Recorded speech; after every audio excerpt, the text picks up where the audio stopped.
Well, for the Chicago Bears, 1 touchdown, and for the Giants, gentlemen, it was a half of missed opportunities. With me, of course, Irv and Dan Deerdorf and Jack Faulkner of the Los Angeles Rams, who is here scouting because the Rams, of course, will play the winner next week for the NFC Championship.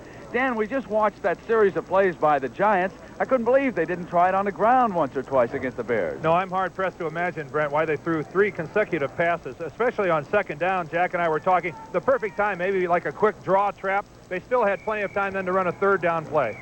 Sean Landetta, Irv, you were over and talked to him on the bench. What happened on that misfire on the punt? Darndest thing, Brent. He went into his delivery to kick the ball, dropped the ball, and a gust of wind came up and blew it away. I've never seen it happen before. All right. Now, Jack, let's turn our attention to the Los Angeles Rams. You told me before the game that John Robinson was going to change up his offense. It really worked, the new wrinkles he put in yesterday. Well, I think John Robinson and his coaching staff did a great job of the game plan for the Dallas Cowboys, and I think during the football game, too, they did a great job of calling the selection of plays. Well, Jack, let's take a look at some of that action from yesterday out in Anaheim. What was so surprising was that Tom Landry was shut out by a score of 20-0. The Cowboys turned the ball over a total of 6 times in the game.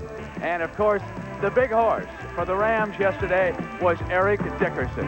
He set an NFL playoff record, rushing for 248 yards. There he is, busting one of his 2 touchdowns that he scored against the Cowboys. And John Robinson, whom we'll hear from in the postgame, certainly had reason to be beaming. Now, I know you want the Giants to win because you get a home game next week. Well, it would be nice, but I think the weather is beautiful here. I don't care where we play, just so we're in the game. Jack, isn't it going to be awfully tough for you to come here with the Rams from Southern California? Not really. I really do. I think the weather is fine here, and I think we'll perform very well. I think that Coach Robinson will have our team ready to play. I don't care what kind of weather it is. Norman Vincent Peale would be very proud of you, Jack. The power of positive thinking. We're not buying it. I remember playing on a Ram team that went into Green Bay to play in a playoff game there. It was 70 degrees in L.A. when it worked out. We came into Milwaukee, 15 below 0. It was a factor. I told one of the Chicago men that Pete Rozelle has made it a fact that they had to practice in Chicago. We'll go ahead and practice in Los Angeles, too. Well, you know, we've got a sellout crowd on hand here in Soldier Field, and I have to tell you that no one would have appreciated this sellout crowd any more than the late Bill Veeck. It is somewhat ironic that this is such a big sports weekend here in Chicago, and yet one of the city's favored all-time sports personalities was laid to rest yesterday. There are so many things that we remember Veeck for. For example, of course, he was the consummate fan. He loved nothing better than to be out in the bleachers. And, of course, how about the midget he sent up to the plate? The exploding scoreboard down at Comiskey Park. The time that they tried Bermuda shorts, it was one promotion after another. But he found his greatest joy at the ballpark. Now, Bill was buried yesterday here in Chicago, but he leaves behind a philosophy for all of us who love sports the way he did. Thing is a ballpark filled with people.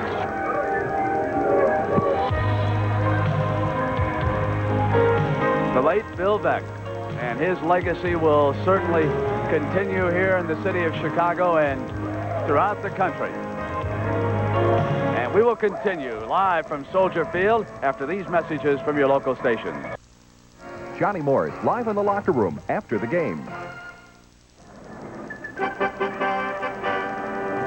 Well, at the half, the Bears lead the Giants, but Dan Deerdorf, the Giants were moving the first time they touched the ball. Big turnover. Yeah, you could say that. Rob Carpenter, taking the pass from Phil Simms, turns it over, and it really looked like And that was a big turnover for Chicago. Now, Irv, let's go back to a play that I've never seen, and that was Landetta misfiring on the punt. It's really one of the strangest things I've ever seen in professional football. Landetta, who's an experienced kicker. Now what? Dan Deerdorf, you've been around football a lot. You ever seen anything like that? No, the last time I saw a play like that, Brent, was on Peanuts one time when Lucy moved the ball and Charlie Brown whipped on it. I can't remember ever seeing anything. All right, now we come down inside the 5-yard line with time running out, and the Giants put the ball up in the air. Here was the third down pass play.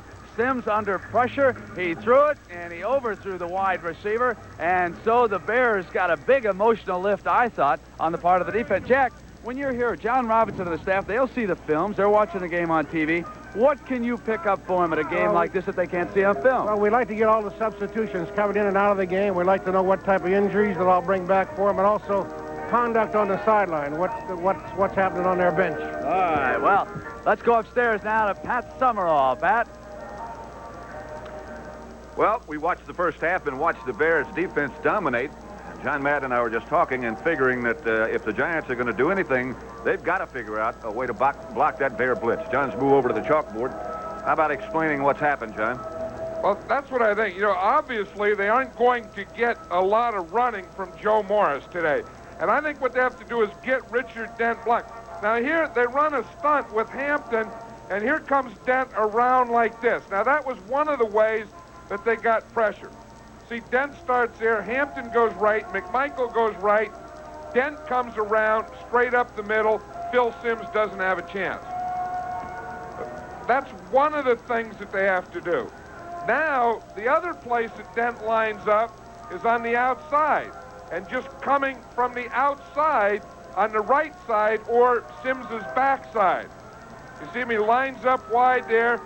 Havoc, in fact, he did on that play too, is linebacker Otis Wilson. Now, here, he's coming from this side. We've seen Dent coming from the other side and stunning. Now Wilson coming from this side.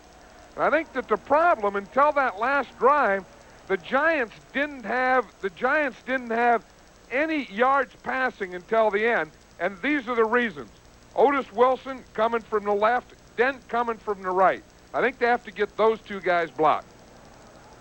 And we'll see if they can accomplish it as we have one more half coming up from Soldier Field in Chicago. The Bears lead it 7-0. Look for champions.